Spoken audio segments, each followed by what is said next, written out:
पहा विद्यार्थी मित्र, आपण केमिस्ट्री पार्ट 1 मधला इयत्ता 12वीचा 2 नंबरचा टॉपिक चालू केलेला होता, सोल्युशन्स टॉपिक्स. पहा या सोल्युशन टॉपिकमध्ये आपण कालच्या लेक्चरमध्ये काही टाइप्स ऑफ सोल्युशन पाहिले, फिजिकल स्टेटवरून त्याचे 9 प्रकार पाहिले.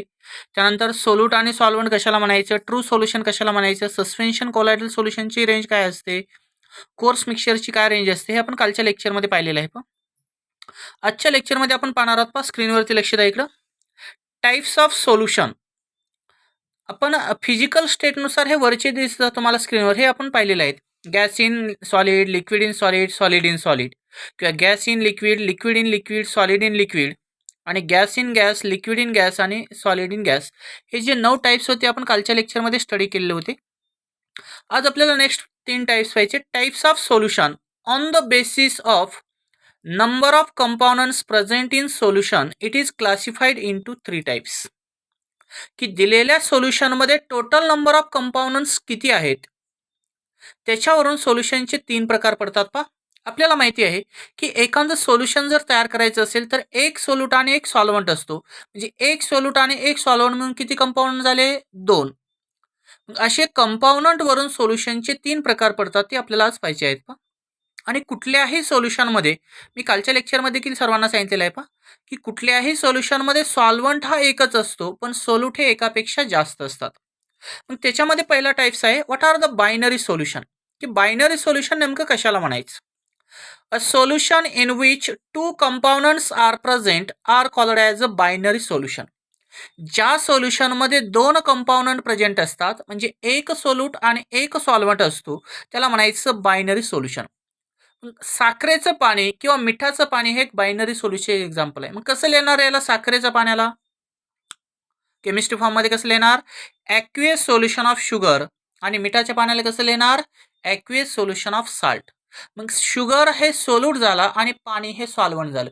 मग एखाद्या कंपाऊंडमध्ये पाणी, जर एखाद्या सोल्युशनमध्ये पाणी हे सॉल्व्हंट असेल तर त्याला आपण ॲक्वियस सोल्युशन म्हणतो.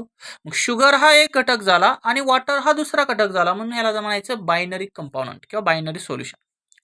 नंतर aqueous solution of salt, salt हा एक सोल्यूट झाला आणि पाणी हे एक सॉल्व्हंट झालं, म्हणजे किती कंपाउंड झाले, 2, म्हणून याला म्हणायचं binary solution.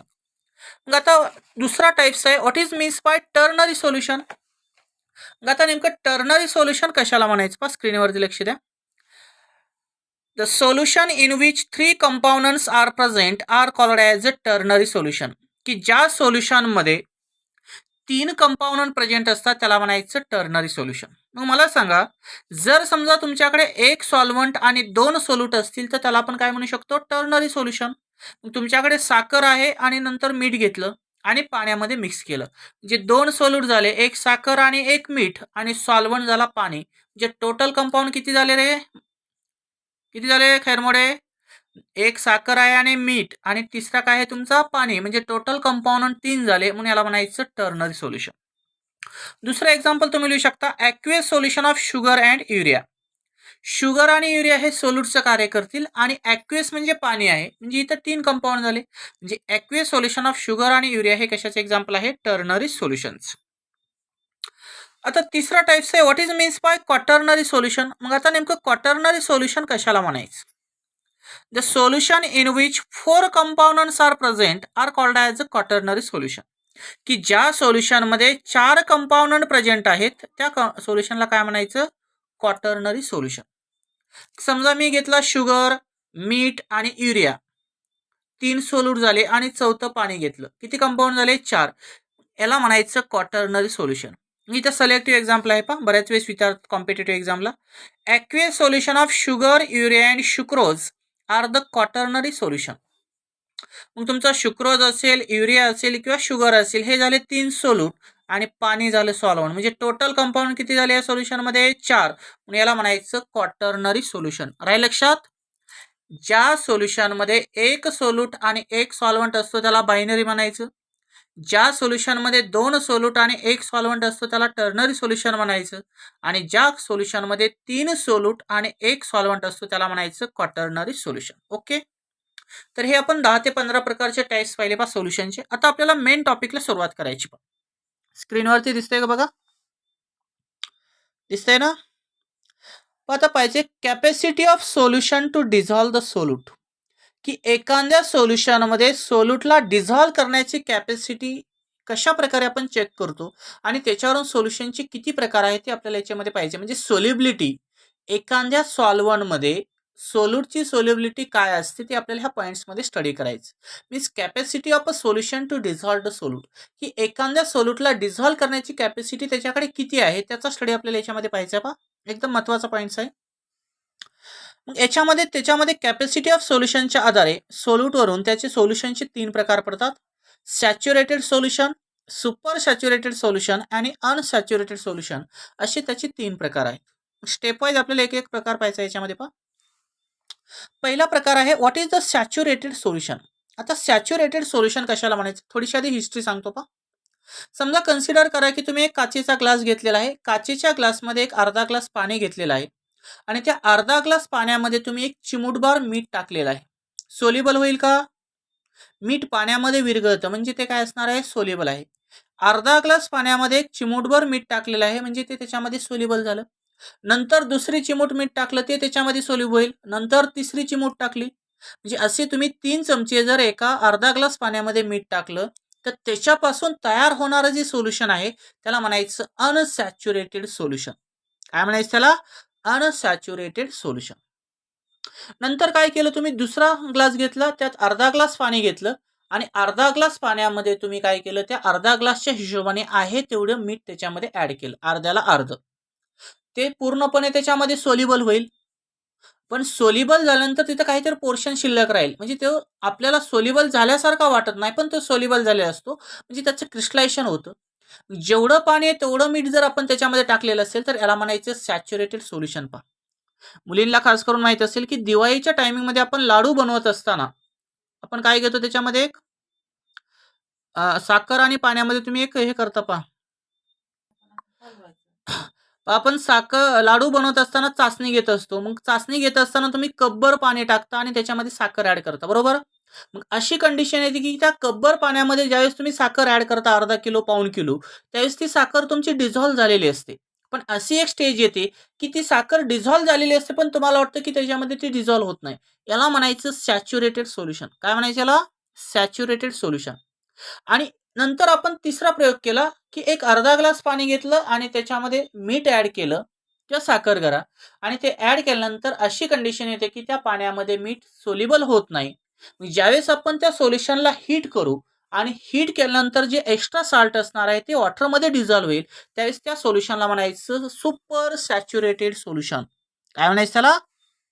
Super saturated solution म्हणायचं. पहा मग आता मला सांगा अर्धा ग्लास पाण्यामध्ये जर एखादा सोल्यूट थोडासा घेतला असता सोल्युबल होत असेल तर त्याला अनसॅच्युरेटेड सोल्युशन म्हणायचं.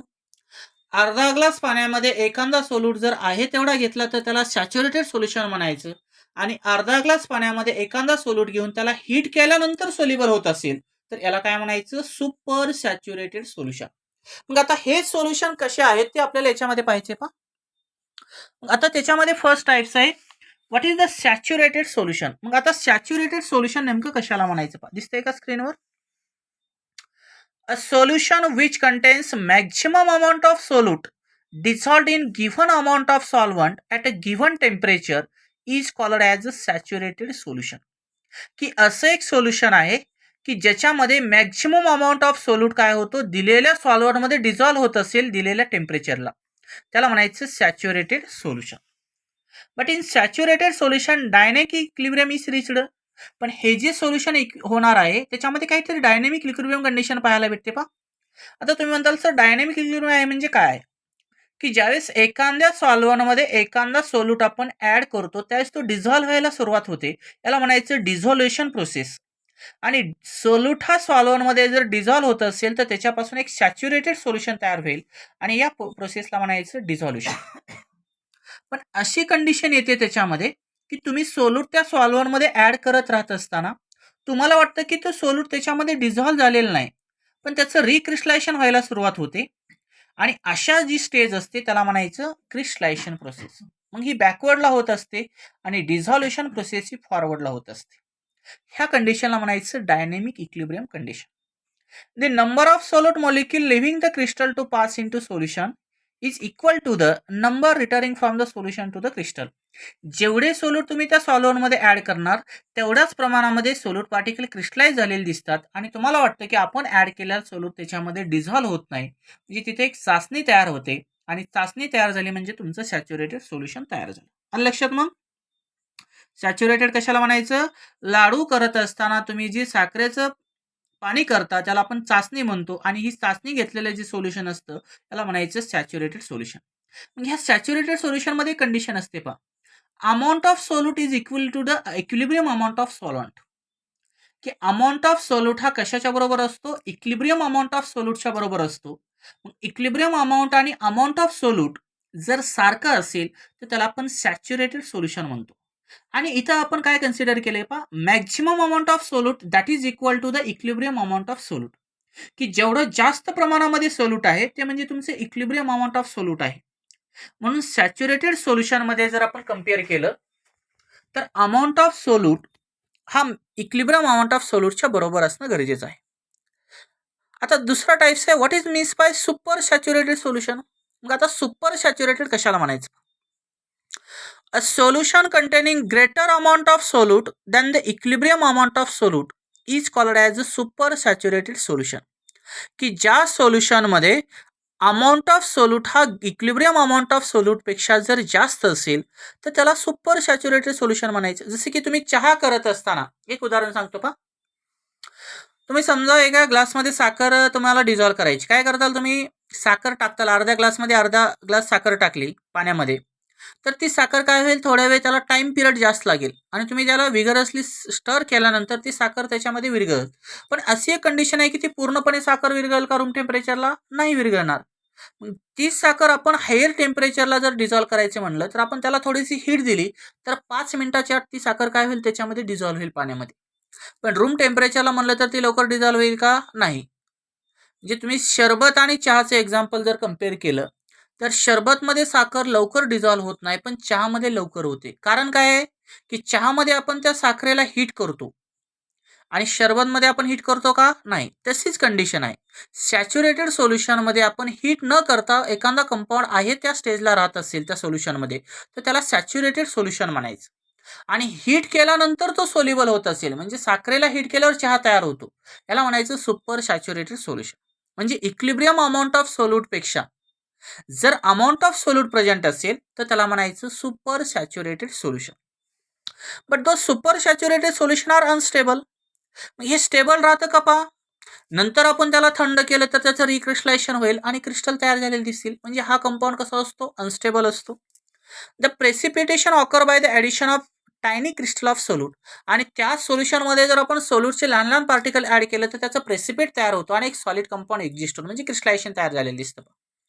The super saturated solution changes to their saturated solution upon their precipitation. की सुपर सॅच्युरेटेड सोल्युशनचं कन्व्हर्जन जर आपल्याला सॅच्युरेटेड सोल्युशनमध्ये करायचं असेल तर ते त्याच्या प्रेसिपिटेशनवर डिपेंड आहे की नंबर ऑफ टायनी पार्टिकल आपण किती त्याच्यामध्ये ॲड करतो. जेवढे जास्त टायनी पार्टिकल ॲड केलेले असतील तेवढा तो कंपाऊंड जास्त प्रेसिपिटेट फॉर्म करतो आणि जेवढे कमी टायनी पार्टिकल त्याच्यामध्ये ॲड केले असतील तेवढा तो कमी प्रमाणामध्ये प्रेसिपिटेट तयार करत असतो. आला लक्षात डिफरन्स? सॅच्युरेटेड आणि सुपर सॅच्युरेटेड. आता अनसॅच्युरेटेड सोल्युशन कशाला म्हणायचं? पहा तिसरा टाइप्स आहे.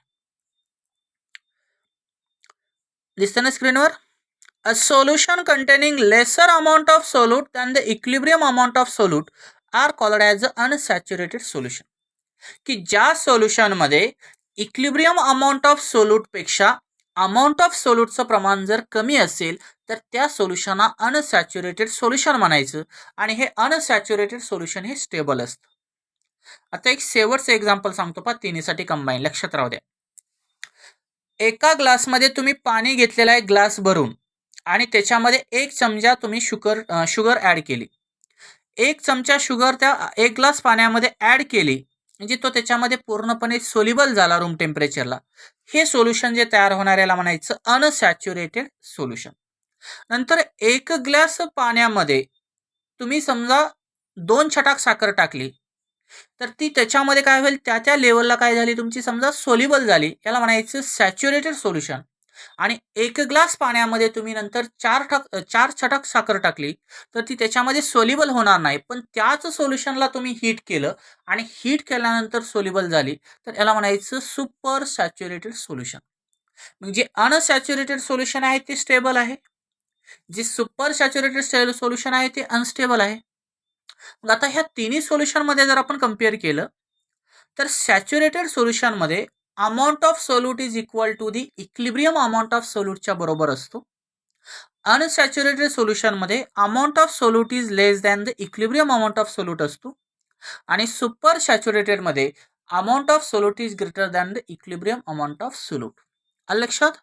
तर हे झाले तुमचे सोल्युशनचे 3 प्रकार. आता याच्यावरून आपल्याला पाहिजे की what is means by capacity of solution to dissolve the solute. मग एखाद्या सोल्युशनमध्ये सोल्यूटला डिझॉल्व करण्याची कॅपॅसिटी म्हणजे सोल्युबिलिटी असते. मग आता नेमकं सोल्युबिलिटी कशाला म्हणायचं ते आपल्याला पाहिजे पहा. सगळ्यात महत्त्वाचा पॉईंट्स आहे. आधी डेफिनेशन पाहू आपण.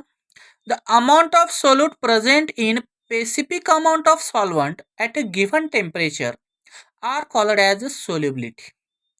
की काहीतरी प्रमाणामध्ये काहीतरी सोल्यूट हा दिलेल्या सॉल्व्हंटमध्ये दिलेल्या टेम्परेचरला जर विरघळत असेल तर त्याला आपण त्या सोल्यूटची सोल्युशनमध्ये असणारी सोल्युबिलिटी आहे असं म्हणतो. Means the amount of solute present in specific amount of solvent at a given temperature are called as a solubility. मला सांगा सोल्युबिलिटीचा फॉर्म्युला कसा तयार करणार आपण? Amount of solute divide by volume of the solution. This amount of solute are taken in mole and volume of solution are taken in liter. याच्या आधारे तुम्हाला हा फॉर्म्युला जनरेट करता येतो. मग काय इथे सांगता येईल या फॉर्म्युल्याच्या आधारे? दुसरी definition, it is the ratio of amount of solute in moles to the volume of solution in litre are called as solubility. Amount of solute in moles to the volume of solution in litre are called as solubility. Then what is the unit of solubility? Solubility are similar to the concentration like molarity.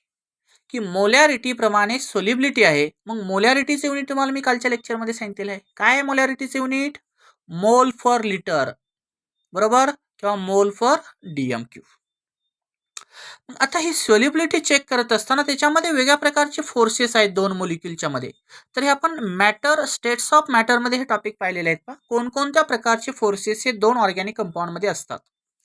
तर पहिला force असतो dipole dipole interaction, दुसरा force असतो ion dipole interaction, तिसरा force असतो dipole induced dipole interaction, चौथा force असतो hydrogen bonding आणि पाचवा फोर्स असतो लंडन डिस्पर्सिव्ह फोर्सेस. तुम्हाला क्वेश्चन असू शकतो 1 मार्काला, what are the different types of forces present in the 2 organic molecules. Sorry, inorganic molecule. की दोन इनऑर्गॅनिक मॉलिक्युलमध्ये कोणत्या प्रकारचे फोर्सेस असू शकतात?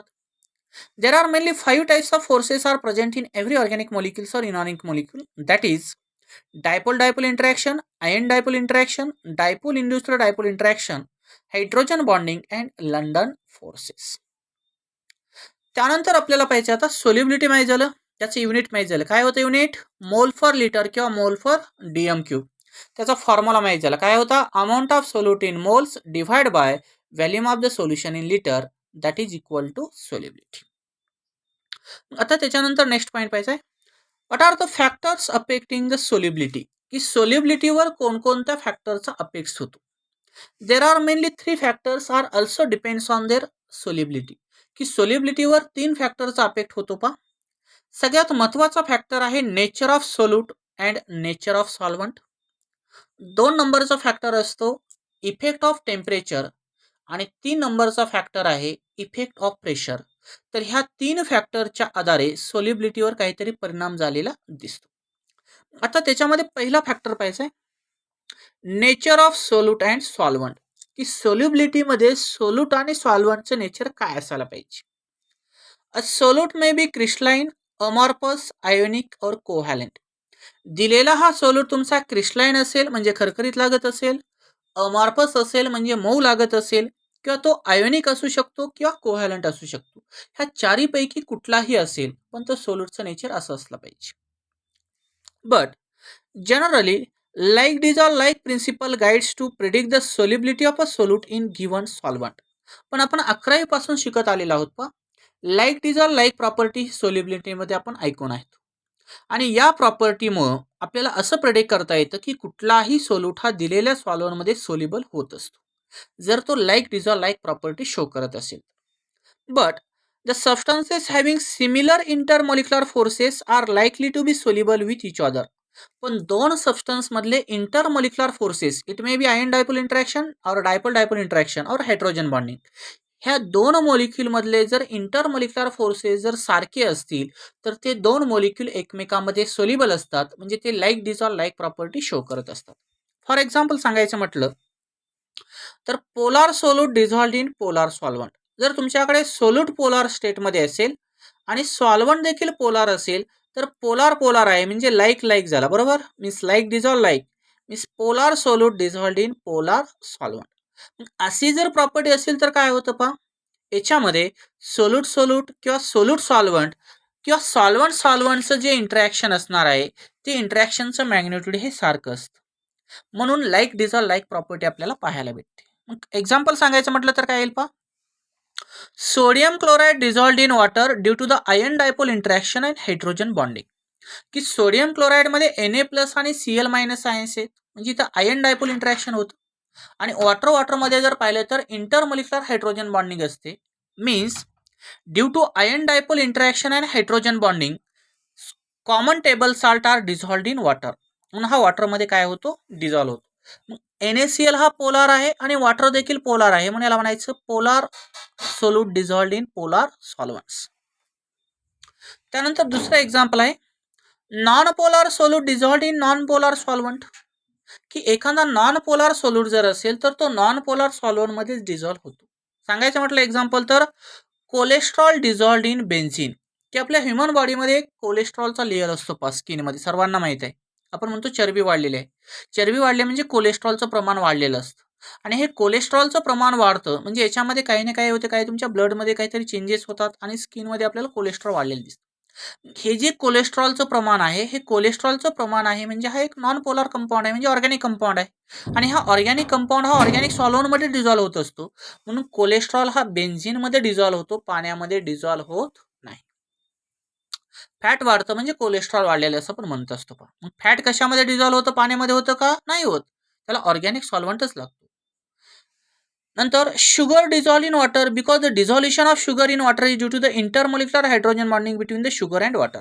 आता शुगर एक पोलार आहे आणि वॉटर देखील पोलार आहे, हे एकमेकांमध्ये सोल्युबल होतात. कशामुळे, की इंटरमॉलिक्युलर हायड्रोजन बॉन्डिंग असल्यामुळे ते एकमेकांमध्ये सोल्युबल होतात. त्यानंतर naphthalene dissolve in benzene but insoluble in water due to like dissolve like property. Naphthalene हा नॉन पोलार सोल्यूट आहे आणि बेन्झिन देखील नॉन पोलार आहे, म्हणून नॅफ्थॅलिन बेन्झिनमध्ये सोल्युबल होतो पण पाण्यामध्ये सोल्युबल होत नाही, कारण पाणी हे पोलार आहे आणि नॅफ्थॅलिन हे नॉन पोलार आहे. म्हणून लाईक डिझॉल्व्ह लाईक प्रॉपर्टी असेल तरच तो एकमेकांमध्ये सोल्युबल होतो. म्हणून लक्षात राहू द्या, पोलार सोल्यूट हा पोलार सॉल्व्हंटमध्ये डिझॉल्व्ह होतो, नॉन पोलार सोल्यूट हा नॉन पोलार सोल्यूटमध्ये सॉल्व्हंटमध्ये डिझॉल्व्ह होतो. जसं की एक्झाम्पल आता मी सांगितलं, NaCl आणि शुगर हे पाण्यामध्ये डिझॉल्व्ह होतात आणि नॅफ्थॅलिन आणि कोलेस्ट्रॉल हे तुमचे बेन्झिनमध्ये काय होतात, डिझॉल्व्ह होतात. तर हा झाला पहिला फॅक्टर. आता दुसरा फॅक्टर आहे पहा, इफेक्ट ऑफ टेम्परेचर. की टेम्परेचरचा इफेक्ट हा सोल्युबिलिटीवर काय होत असेल आणि कशा प्रकारे होतो ते आपल्या एक शॉर्टमध्ये पाहिजे पहा. आणि त्याच्यावरचा लॉ जो आहे इफेक्ट ऑफ प्रेशरचा, तो आपण उद्याच्या लेक्चरमध्ये पाहणार आहोत. मग आता इफेक्ट ऑफ टेम्परेचरचा काय परिणाम होतो पहा टेम्परेचरचा सोल्युबिलिटीवरती. Solubility changes with change in temperature. जर आपण एखाद्या सोल्युशनची टेम्परेचर चेंज केलं तर त्या सोल्युशनमध्ये असणाऱ्या सोल्यूटची सोल्युबिलिटी चेंज होते. जसे की शरबत आणि चहाचं एक्झाम्पल मी तुम्हाला सांगितलेलं आहे. शरबतमध्ये साखर लवकर डिझॉल्व्ह होत नाही, पण चहा करताना साखर लवकर डिझॉल्व्ह होते, कारण चहा करताना आपण त्याला टेम्परेचर अप्लाय करतो आणि सरबत करत असताना टेम्परेचर अप्लाय करत नाही. म्हणून पहिला पॉईंट इथं काय सांगतो पहा, solubility changes with change in temperature. जसजसं तुम्ही टेम्परेचर चेंज करत जाताल तसतशी त्या सोल्यूटची सॉल्व्हंटमधली सोल्युबिलिटी काय होते, सोल्युशनमधली चेंज झालेली दिसते. सेकंड फॅक्टर महत्वाचा आहे, solubility is directly proportional to the enthalpy of solution. पण ही जी सोल्युबिलिटी आहे ती कशाच्या समप्रमाणामध्ये असते, एन्थाल्पी ऑफ सोल्युशनच्या समप्रमाणामध्ये असते. मग बऱ्याचशा विद्यार्थ्याला माहित नाही की एन्थाल्पी ऑफ सोल्युशन म्हणजे काय असतं. तर एन्थाल्पी ऑफ सोल्युशन म्हणजे हीट ऑफ सोल्युशन असते, की त्या सोल्युशनला हीट ॲब्सॉर्ब केलेली आहे का रिलीज केलेली आहे, याच्यावर देखील तुमची सोल्युबिलिटी ही डिपेंड असते. Means solubility is directly proportional to the enthalpy of solution, की त्या सोल्युशनची एन्थाल्पी काय असणार आहे किंवा त्याची हीट काय असणार आहे त्याच्यावर देखील बरीचशी सोल्युबिलिटी डिपेंड असते. But on the basis of the enthalpy of solution there are mainly two types of the reaction. मग आपण ह्या एन्थाल्पी ऑफ सोल्युशनच्या आधारे जर पाहिलं तर आपण 8वी-9वी पासून शिकत आलेलो आहे की रिएक्शनचे दोन प्रकार आहेत. एक असते एक्झोथर्मिक रिएक्शन आणि दुसरी असते एंडोथर्मिक रिएक्शन. आता पहा, एक्झो म्हणजे एक्झिट बाहेर पडणे आणि एंडो म्हणजे आतमध्ये येणे. याच्यावरून तुम्हाला लक्षात येतं की ज्या रिएक्शनमध्ये हीट एनर्जी बाहेर पडते त्याला म्हणायचं एक्झोथर्मिक आणि ज्या रिएक्शनमध्ये हीट एनर्जी आतमध्ये येते त्याला म्हणायचं एंडोथर्मिक रिएक्शन. हा झाला जनरल कन्सेप्ट. मग आता नेमकं ऍक्च्युअल एक्झोथर्मिक रिएक्शन कशाला म्हणायचं पहा. The reaction in which heat release or given out is called as the exothermic reaction. की ज्या रिएक्शन मधून हीट रिलीज होत असेल किंवा गिव्हन आउट होत असेल म्हणजे बाहेर पडत असेल तर त्याला आपण एक्झोथर्मिक रिएक्शन म्हणतो. Then what is the endothermic reaction? The reaction in which heat is absorbed are called as endothermic reaction. की ज्या रिएक्शन मधून हीट ऍब्सॉर्ब केली जाते म्हणजे आतमध्ये शोषली जाते त्याला म्हणायचं endothermic reaction. But if temperature are increases the reaction takes place in two ways. जर आपण एखाद्या रिएक्शनचं टेम्परेचर वाढवलेलं असेल तर त्या रिएक्शन दोन मार्गाने घडून येत असतील. एखादी रिएक्शन एक्झोथर्मिक होत असेल तर एखादी रिएक्शन एंडोथर्मिक होत असेल. कन्सिडर करा की एक रिएक्शन एंडोथर्मिक झाली आणि एक एक्झोथर्मिक झाली. मग आता एंडोथर्मिक मध्ये टेम्परेचरचा इफेक्ट काय होतो पहा. In endothermic reaction the temperature are increases with increase in solubility. एखादं वेसल आहे आणि त्या वेसलमध्ये कंपाऊंड असा घेतलेला आहे की तो हीट एनर्जी ऍब्सॉर्ब करत असेल. हीट एनर्जी जर ऍब्सॉर्ब करत असेल तर टेम्परेचर वाढणार आहे म्हणजे एंडोथर्मिक रिएक्शन आहे. टेम्परेचर वाढलं म्हणजे त्या सोल्युशनमध्ये असणाऱ्या सोल्यूटची सोल्युबिलिटी काय होते? वाढते. म्हणजे कन्सेप्ट महत्वाचा आहे पहा, जम्बलिंग होते बऱ्याचशा वेळेस. In endothermic reaction if temperature are increases their solubility is also increases. की एंडोथर्मिक रिएक्शनमध्ये जसजसं तुम्ही टेम्परेचर वाढवत जाल तसतशी त्या सोल्युशनची सोल्युबिलिटी तुम्हाला वाढलेली दिसते. But in exothermic reaction if temperature are increases their solubility is also decreases. कारण एक्झोथर्मिक आहे, जेवढं तुम्ही टेम्परेचर देणार तेवढं टेम्परेचर निघून जाणार आहे. फॉर एक्झाम्पल सांगायचं म्हणलं तर तुम्ही भाजी करत असताना, मुलींसाठी एक्झाम्पल सांगतो पहा, भाजी करत असताना तुम्ही पातेल्यावरती जर ताट झाकलेलं असेल तर ती भाजी लवकर शिजते आणि ताट झाकलेलं नसेल तर ती भाजी लवकर शिजत नाही, बरोबर. याच्यामध्ये काय आहे, एंडोथर्मिक रिएक्शन असेल तर ती हीट एनर्जी ऍब्सॉर्ब करते म्हणजे हीट बाहेर जाऊन देत नाही, म्हणजे तो कंपाऊंड त्याच्यामध्ये पूर्णपणे सोल्युबल होतो. तसं एक्झोथर्मिक मध्ये तुम्ही किती हीट द्या आणि त्या पातेल्यावरचं झाकण काढलेलं असेल तर लवकर होईल का भाजी? नाही होणार. म्हणजे एक्झोथर्मिक रिएक्शन मध्ये जरी तुम्ही टेम्परेचर वाढवलं तरी त्याची सोल्युबिलिटी कधीच कमी होत नाही. पार्डे लक्षात राहिलं का? एंडोथर्मिक मध्ये टेम्परेचर वाढवलं तर सोल्युबिलिटी वाढते कारण तो हीटला ऍब्सॉर्ब करतो. तसं एक्झोथर्मिक रिएक्शन मध्ये तुम्ही कितीही टेम्परेचर वाढवा ती हीट बाहेर निघून जाणार आहे, त्यावेळेस त्याची सोल्युबिलिटी काय होते? कमी होते. इथं दोन एक्झाम्पल तुम्हाला सांगता येतात पहा. When potassium chloride and ammonium nitrate are dissolved in water, their solubility are increases with increase in temperature because it is an endothermic reaction. की पोटॅशियम क्लोराईड आपण वॉटरमध्ये डिझॉल्व केली किंवा अमोनियम नायट्रेट जर वॉटरमध्ये डिझॉल्व केला तर ही एंडोथर्मिक रिएक्शन आहे आणि endothermic रिएक्शनमध्ये temperature वाढवलं तर सोल्युबिलिटी वाढते. म्हणून आपण इथं निष्कर्ष काढू शकतो, when potassium chloride or sodium nitrate are dissolved in water, if you increase the temperature their solubility is also increases.